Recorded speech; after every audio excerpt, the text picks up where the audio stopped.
Yun, para sa mga nagdi-DIY. Ito kasi, sobrang dumi ng tangke. Kahit i-flashing natin ng i-flashing, nangapit na dyan yung brake fluid. So, babaklasin namin para linisin. Tuturo ko sa inyo sa mga nagdi-DIY dyan. Ayan, baklasin muna natin yan. Dalawang dose lang naman yan. Patay nga po eh. Ayan, dalawa. Limit yan. Yung iba, yung mga luma, 3. Pero luma niya yan eh. Madalas yan. Ito, Avanza kasi to. Yan. Ito, saka ito, sa dalawa. Mga tube. Depende na lang kung ilang tube. So, tanggalin na muna natin yan. Okay? Ayun no. Dikit. Pakarumi. So, ang mangyayari kasi niyan, yung dumi niyan, babara yan dito. Naging kontaminado. So, at least kasi 40,000 or every 2 years, dapat nagpapalit po tayo ng mga brake fluid natin. So, pag hindi tayo nagpalit, naging kontaminado, nagiging latak, siyang dahilan ng pagkasira ng oil seal, repair kit, caliper kit, tsaka yung mga tubo. Lalo-lalo na pag may ABS. Ito, wala pa pong itong ABS. Yung may ABS kasi, pwedeng masira mismo yung module ninyo. Dahil lang dyan. So, nadidiklag naman na yan. Kagaya dito sa amin, nadidiklag kami. O nagtatanggal ng mga bara niyan. Pero minsan, pagka mas worse, hindi na talaga na hindi na nadidiklag. So, mapipili na magpalit ng assembly. May kamahalan yun. Dahil lang dyan sa fluid na yan. So, baklasin muna natin. Okay, natanggal na. Yun dito, may push rod dyan. Yan dito. So, ito lang naman po tatanggalin dyan. Hila. So, ano na natin to, mga tubo na to, hila na yan. Yan. Dito yung nakakabit yung tubo. So, ito tatanggalin. Tignan nyo. Sobrang dumi. Tapos, ito tatanggalin natin to. Kukuha tayo ng ano dyan, yung sakto dito na mapapalo natin pa ganun. Saka natin nilinisan. Okay, tanggal na. Ito yung pinakalock niya eh. Yung iba, screw. O bolt. Yan, kagaya niyan, yung iba. Yung iba, pero ito, malimit naman to ganito. So, kumuha lang tayo ng sakto dito. Hawakan mo ba? Meron kasi nakabang dito eh. Legendary na yung tools na yan. Ayun. Papaluin mo lang yan. Papaganon or pag ganito. So, choice ninyo. Tapos silan lang to. Kaya malilinis na natin yan. Yan. Kung ano, pwede nyo tanggalin to. Kung sakali. Sige, tanggalin na natin boy para mapakita rin natin. Ito. Kasi yung mga latak-latak niyan dyan sa loob, naiiwan pa rin. So, tanggalin mo to boy muna. Snap ring. Yeah. Yan.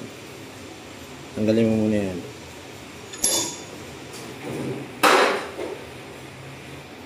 Ano? Yan. Gamit lang kayo. Yan. Mga DIY naman kayo. May mga tools kayo. Sigurado eh. Snap ring. Tanggalin nyo lang to. Yan. Tapos, ito. Syempre may bolt to. Tanggalin natin tong bolt boy.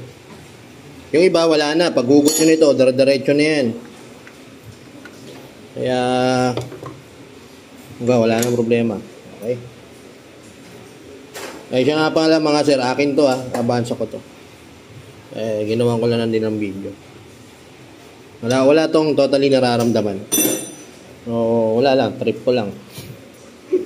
Hindi, kasi para hindi maano, sige boy, tanggalin mo. Ngayon yung pinakalock niya.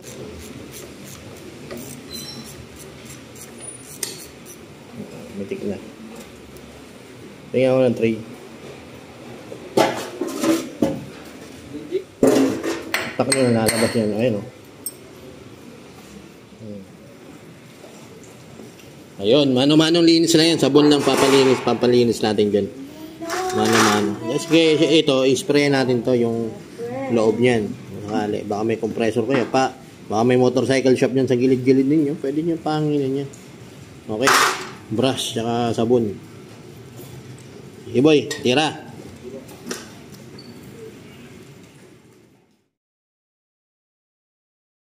Okay. So, ayan. Ang ginamit po namin dyan is powder na sabon.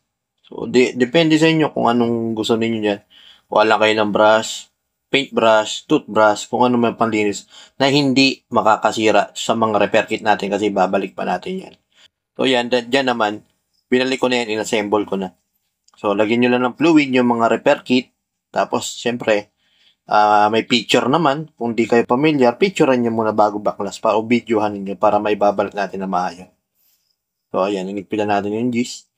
Tapos, ayun yung repair kit. Lagyan palagi ng fluid. Huwag kakalimutan para at least hindi masugat yung repair kit kasi goma po yan.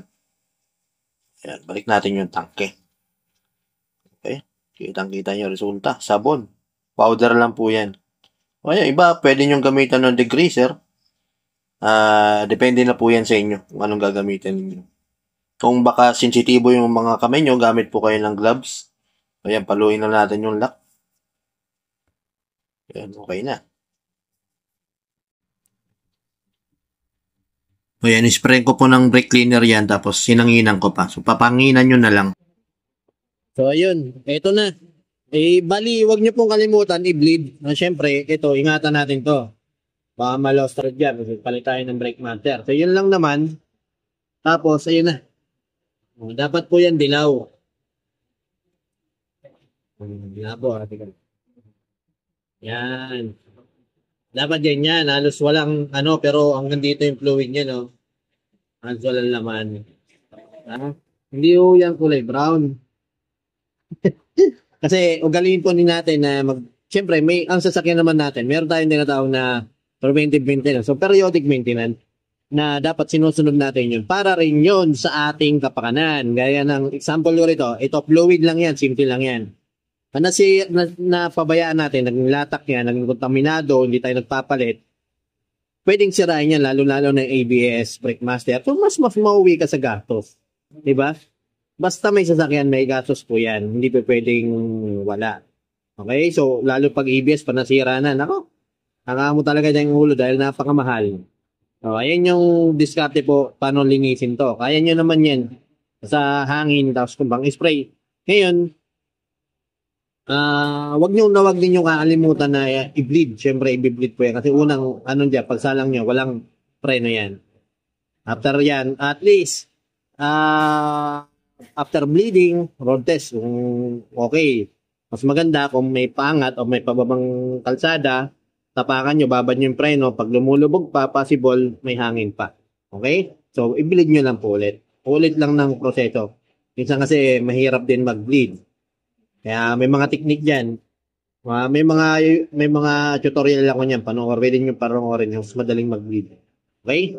So, yun lang naman. At least 2 years or 40,000 kilometers. Kung ano yung mauna sa kanila. Brake fluid. Okay? Maintain natin. Ito kasi, ngayon ko pala napalitan kasi napili ko lang to. Okay, sir. Okay?